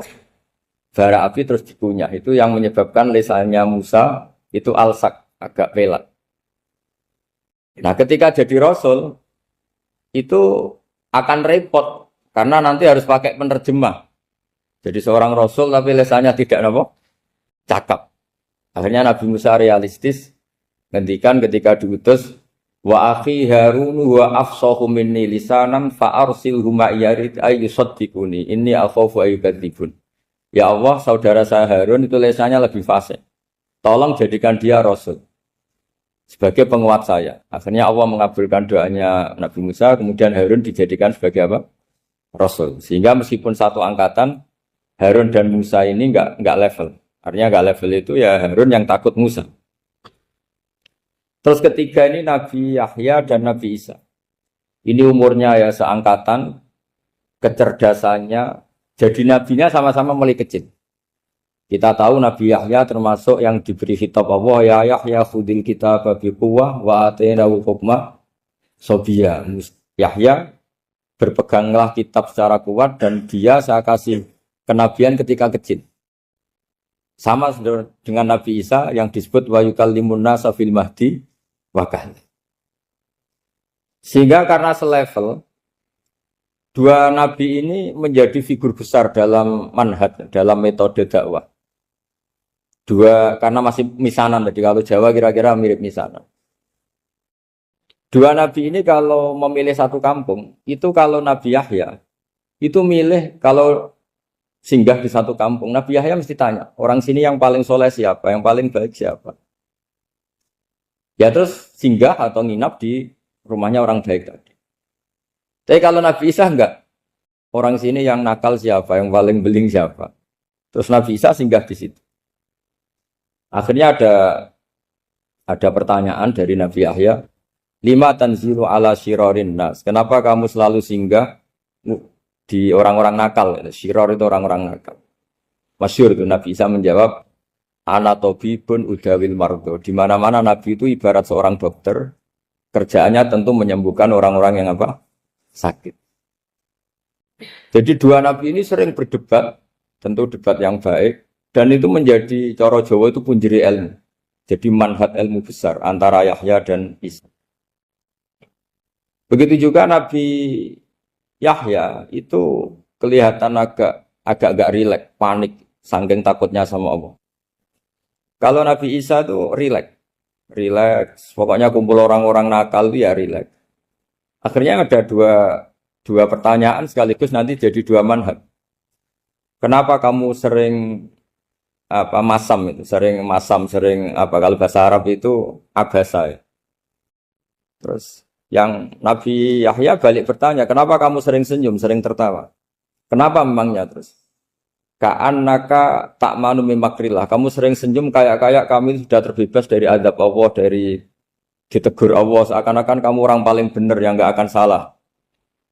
Nabi Isa balik tanya, sama kamu sering masam, sering merut, ka'annaka taqnatu min rahmatillah, seakan-akan kamu putus asa dari rahmatnya Allah.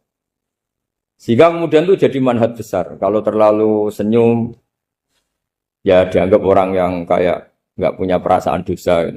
Tapi kalau terlalu masam, terlalu merenggut, seakan-akan rahmat Allah itu terbatas. Sehingga seakan-akan Allah itu rahmatnya nggak cukup lah untuk mengelola manusia ini. Sehingga itu jadi metode besar yang masyhur itu dalam sebuah hadis Nabi ngendikan, ulama ummati ka anbiya Bani Israil. Ulama umatku itu kapasitasnya atau fungsinya atau manfaatnya setingkat nabi-nabi Bani Isra. Karena ketika umat ini nggak ditunggui para nabi setelah Rasulullah SAW, itu yang nunggui hanya ulama. Tapi ulama ini sudah cukup mewakili para nabi Bani Israel. Dan banyak syurrahul hadis, para menyarah hadis mensarahkan Nabi tidak ngendikan ulama umati kamisli seperti saya, tapi ka'ambiyai Bani Israel. Bagaimana nabi-nabi Bani Israel? Nabi Bani Israel itu macam-macam. Termasuk ada yang tidak nikah, yaitu yang bernama Yahya dan Isa. Delala umatnya Nabi itu ada orang alim allamah yang ilmunya melegenda, yaitu namanya Imam Nawawi. Itu tidak nikah. Sampai kapundut. Meskipun dalam ajaran syariatnya Nabi, an-nikah sunnati, tapi selalu ada orang yang ditakdir tidak nikah. Karena masyhul, karena sibuk ngurus ilmu. Bukan karena tidak laku, yang jelas itu bukan karena tidak laku. Imam Nawawi itu ganteng, orangnya ya normal. Tapi karena sibuk nulis, beliau sampai kapundut itu tidak nikah. Imam Sibawayh itu suka sekali sama ilmu, menjadi istri utamanya ya ilmu. Dia ganteng, Sibawayh itu maknanya itu apel, dia ganteng sekali, sampai banyak cewek yang senang. Akhirnya dia nikah. Saya nggak pernah dikumpulin. Dia belajar terus. Ketika beliau ke pasar, dulu nggak ada supermarket, beli kertas, kitabnya dibakar semua sama istri. Dikira istrinya terus mencintai dia, malah diceraikan. Itu siapa Imam Sibawayh. Terus ada umatnya Nabi yang paling unik di dunia. Mungkin Pak dosen, saya, kiai pun nggak bisa nih. Ada orang tuh ganteng sekali, istrinya cantik sekali. Itu tahu-tahu sudah 10 tahun tidak pernah hubungan suami istri. Karena ketika si suami itu tahu istrinya cantik, itu langsung sholat, sujud syukur, sholat terus. Saking senengnya punya istri cantik. Yang istrinya cantik juga solihah, tahu suaminya ganteng ya terus sholat terus syukur. Itu sampai berhari sampai bertahun-tahun. Terus ketika ketemu cocokan, dek kita sudah nikah berapa? Terus dilihat, kayaknya sudah 10 tahun, tapi tidak pernah hubungan. Oh itu nggak kebayang itu. Ganteng sama cantik, kalau jelek sama jelek itu mungkin. Yang satu bila naudzubillah, satu itu kan nunggu rafa saja. Ini nggak ganteng sama cantik. Nah kenapa kualitas ulamanya Rasulullah itu bisa seperti Nabi Bani Israel? Karena agama ini, umat ini sudah ada ditunggui para nabi. Jika mau tidak mau kualitas ulama, alhamdulillah barokahnya Nabi itu berkualitas kayak nabinya Bani Israel. Soal kebahagiaan, nenek moyang pulau jenengan tuh anaknya banyak, dijajah Belanda, jajah Jepang, ya nyatanya anaknya banyak. Itu kira-kira bahagia apa enggak? Nah, artinya gini, ya tentu kita tidak ingin dijajah itu tentu ya, tapi kita ini selalu latah. Wah kalau ekonomi jatuh kita makan apa? Kalau kita dijajah kita tidak perlu seperti itu. Rahmatnya Allah Ta'ala itu akan adrokatna. Rahmatnya Allah Ta'ala akan menemukan kita. Apapun kondisi kita, apapun keadaan kita. Ini cara berpikir tauhid. Sehingga Nabi itu tidak pernah bayangkan umatku narata tunggoni piye, ditunggoni Allah. Sehingga masyhur dalam hadis-hadis sahih, la tazalu ta'ifatun min ummati dzahirina 'alal haq la yadurruhum man khadalahum wala man khalafahum wala man nawa'ahum. Selalu di umatku ada kelompok-kelompok yang selalu membela kebenaran dan tidak akan terkalahkan oleh kesesatan di akhir zaman. Kenapa? Cara berpikir orang tauhid itu sederhana begini. Allah menamakan dirinya Al-Hadi, penunjuk jalan. Dan sifat Allah pasti nafidah karena Allah tidak terkalahkan. Sama seperti Allah menyifati dirinya Ar-Razzaq, Ar-Razik yang memberi rizki. Maka orang segoblok apapun, selumpuh apapun, selemah apapun tetap dapat rizki. Sama, Allah mensifati dirinya Al-Hadi, memberi petunjuk. Maka zaman serusak apapun orang tetap dapat petunjuk. Sehingga kita tidak perlu khawatir, wah nanti zaman kalau sudah rusak nasib Islam gimana? Ya coba sekarang, nasib Islam gimana? Ya baik-baik saja. Dulu ditunggoni wali songo ya banyak orang Islam, sekarang nggak usah wali songo. Ditunggu dosen-dosen yang ngajar aja nunggu digaji. Kiai pidato ya ada yang beri salam template. Itu kalau nuruti definisi ikhlas itu tidak ada yang masuk. Tapi meskipun demikian agama juga jalan. Kenapa agama ini jalan? Karena Allah Al-Hadi, penunjuk jalan. Ketika Allah mensifati dirinya penunjuk jalan dan sifatnya Allah pasti nafidah, pasti terjadi. Karena Allah tidak pernah gagal. Sehingga agama ini akan ada terus sampai akhir zaman. Coba Amerika kayak apa Islamofobia. Di Amerika tambah lama tambah banyak Islam, Eropa juga gitu, Australia juga gitu. Anda kan nuruti teori sosial. Sudah dunia sudah materialistik kayak gini, orang dohirnya itu akan meninggalkan agama. Nyatanya tidak juga. Saya pernah di Korea seminggu, itu di negara ateis. Itu TKI ke sana tuh nyari uang. Ternyata ya kepikiran bikin masjid, bikin komunitas Islam. Coba siapa yang menggerakkan hati itu? Hanya Allah Subhanahu wa Ta'ala. Ya, jadi cara berpikir tauhid saya ulang lagi, saya mohon sekali di pengajian ini saya cerita wajah alani mubarakan enama kuntu. Jadi cara berpikir sekian nabi, terus kita punya karakter tertentu, kita milih nabi ini itu sah. Karena ulama umati ka'ambiyai bani Israel. Ulama umatku itu ibarat kayak nabi bani Israel. Jadi ada yang milih tadi. Seperti Nabi Isa fokusnya ngurusi orang-orang nakal. Itu juga bagus karena di mana-mana nabi itu seperti dokter. Tapi Nabi Yahya hanya berkawan sama orang-orang soleh. Kita tahu berkawan orang fasik itu resiko ketularan. Iman pas-pasan wae kancane nang fasik kan taqabbalallahu minna minkum gitu. Wong kamu sendiri tidak sehat-sehat amat berteman orang penyakitan kan bahaya. Tapi kalau kamu sebagai dokter kok hanya berteman orang sehat, lalu kamu apa? Penelitiannya gimana? Masa saya dokter spesialis, pernah penelitian, semua orang sehat saya pernah saya teliti. Itu dokter aneh apa enggak? Saya dokter spesialis TBC, spesialis paru-paru. Yang kamu teliti siapa? Semua orang sehat. Pernah meneliti yang sakit? Tidak pernah. Kan ya jadi dokter aneh. Tapi misalnya terus kamu sendiri terus berteman orang penyakitan terus, kan ya rawan tertular. Nah, ini ada dua figur yaitu Nabi Yahya dan Nabi siapa? Ya saya kira demikian. Begitu juga era Sayyidina Umar, era Sayyidina Utsman, Ali. Itu juga ngalami orang-orang yang ekstrim. Misalnya begini, saya contohkan korban-korban ekstrim yang real. Sayyidina Ali itu masyhur, dia punya musuh besar namanya Muawiyah. Karena permusuhan ini tidak bisa dihindari. Jadi kalau dalam fikih Islam, ini anak-anak saya ajari fikih. Kalau orang mukmin membunuh orang mukmin itu hukumnya dosa besar apa kecil? Besar. Itu di bab kisos. Tapi orang fikih itu unik. Di fikih itu ada kitabus siyal namanya. Di takrib ada kitabus siyal. Dan di situ ada penjelasan mangkutila dunamali fahuwa syahid. Orang yang dibunuh karena membela hartanya atau keluarganya, itu dia mati syahid. Kalau dia posisi membunuh, maka malingnya atau penjahatnya muhaddarun damu.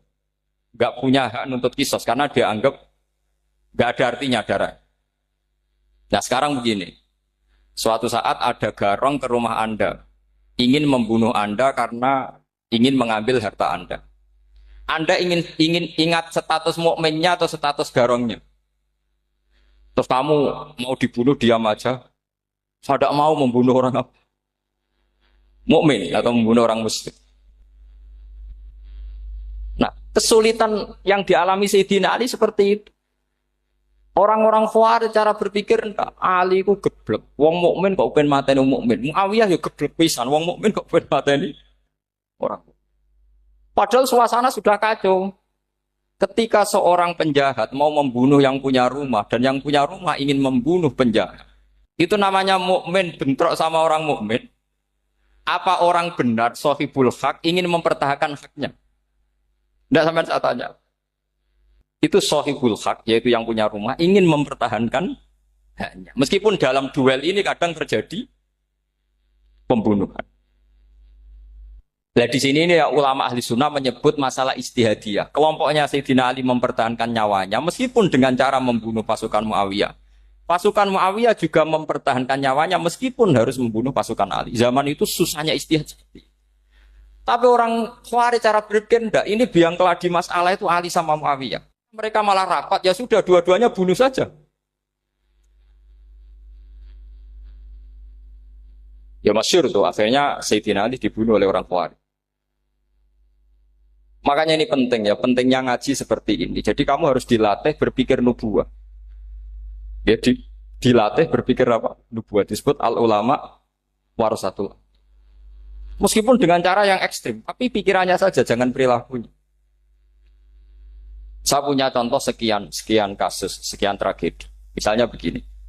Saya itu dulu punya teman, dia soleh, bisa baca Fathul Mu'in. Dia itu janggal. bilang sama saya, Gus, tidak biasanya Rasulullah itu agak-agak nyindir orang fakir. Ini kok ada hadis kadal fakru ayakuna kufur. Bahwa kefakiran itu mendekati apa? Kekufuran. Dia itu aneh, aneh sekali. Biasanya tidak biasanya Rasulullah kritik seperti itu. Walhasil ini singkat cerita, anak ini ngalami satu trauma. Dia itu miskin. Gara-gara miskin gitu jadi burunya orang non-muslim. Dan sering disuruh nganter majikannya itu ke tempat-tempat lokalisasi.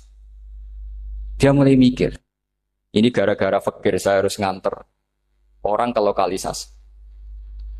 Mulai ingat dia, Sodako Rasulullah, ini gara-gara fakir saya jadi pengantar orang ke lokalisasi. Suatu saat majikannya itu benar-benar bangkrut. Malah tidak disuruh nganter. Pokoknya carikan yang cantik bawa sini. Pusing. Nah, dia akhirnya walhasil lari terus keluar. Terus dia cerita betapa ekstrimnya fakir sehingga gara-gara fakir saya harus jadi penolong orang yang mau apa mak.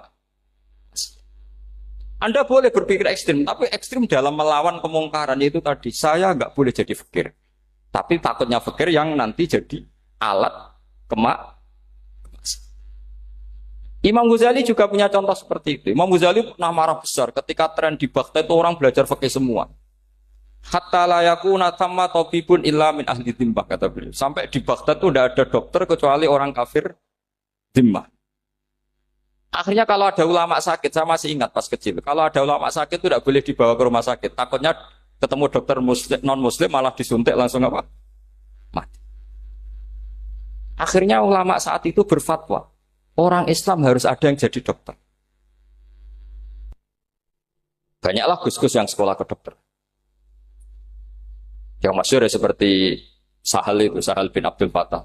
Itu dulu putranya Ki Fatah yang menolong Mbah Mahfud saat sembunyi. Saking idolakannya Basal, anaknya dinamakan Sahal, tapi dia jadi dokter spesialis bedah. Begitu seterusnya urusan negara. Dulu itu orang jabat itu tidak boleh, karena jabat itu dekat dengan syubhat, dekat dengan haram. Tapi gara-gara pejabatnya non-muslim, kalau bikin aturan ya ala non-muslim. Ulama akhirnya sadar, andikan kita yang jabat pasti tidak seperti itu. Bisa bikin perda ini, bisa bikin pelaturan begini yang menguntungkan Islam. Nah, jadilah banyak pejabat yang sekarang muslim. Tempat-tempat maksiat diobrak-abrik sama Satpol PP macam-macam. Kita untung. Tapi kalau orang-orang Khawarij pikirannya pokoknya pejabat itu dekat dengan haram, dekat dengan syubhat. Padahal dengan kita jabat bisa bikin perda atau apa yang menguntungkan Islam. Kemudian menjadi masalah baru secara fikih. Ini adik-adik dengerin biar kulino senam fikih. Kalau caleg soleh, misalnya Mas Nadif nyalek, ini tadi tak guyoni, mau jadi bupati ndak, kalau ya mau usah dukung. Jadi misalnya gini ya, Zaid sama Bakar, misalnya Bakar itu orang soleh, mau jadi calon lurah. Dia tahu kalau dia lurahnya kampung lebih baik. Kalau yang jadi ini Zaid, itu kampung itu rusak karena dia suka dugem, suka macam-macam. Kemudian Zaid ini pasti jadi karena beli suara. Misalnya per kepala itu dibeli 50.000. Bakar ini kalau nggak beli suara kalah. Padahal dengan kalahnya Bakar artinya kemenangan kemungkaran. Itu zaman era Fathul Mu'in, muridnya Ibnu Hajar Al-Hitami. Ibnu Hajar muridnya Abu Zakaria Al-Ansori itu fatwa. Yang soleh ini wajib beli suara, bukan boleh, wajib beli suara. Tapi ini namanya tidak nyuap, perlu dicatat, ini namanya tidak nyuap. Jadi tidak bisa kamu kaitkan misalnya ar-rosi wal murtasi finnar. Yang nyuap maupun yang menerima suap adalah sama-sama di neraka. Tidak bisa seperti itu, karena logikanya dibalik. Sekarang Bakar ini beli suara, itu untuk membeli kebenaran, untuk mengawal kebenaran. Zaid beli suara untuk menopang kebatilan. Berarti namanya Bakar ini penyuap atau pembeli kebenaran?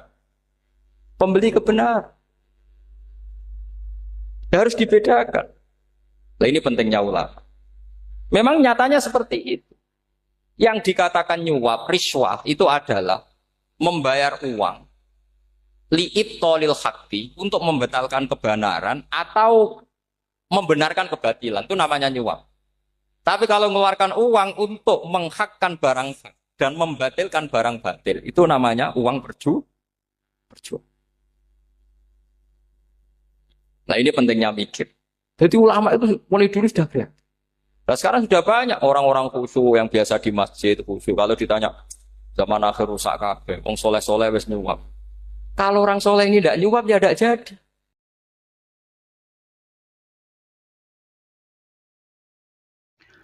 Alhamdulillah sudah ngaji bareng ya, bersama guru kita Gus Bak tercinta, bersama channel Barokah Ngaji. Semoga bermanfaat dan barokah untuk kita semuanya.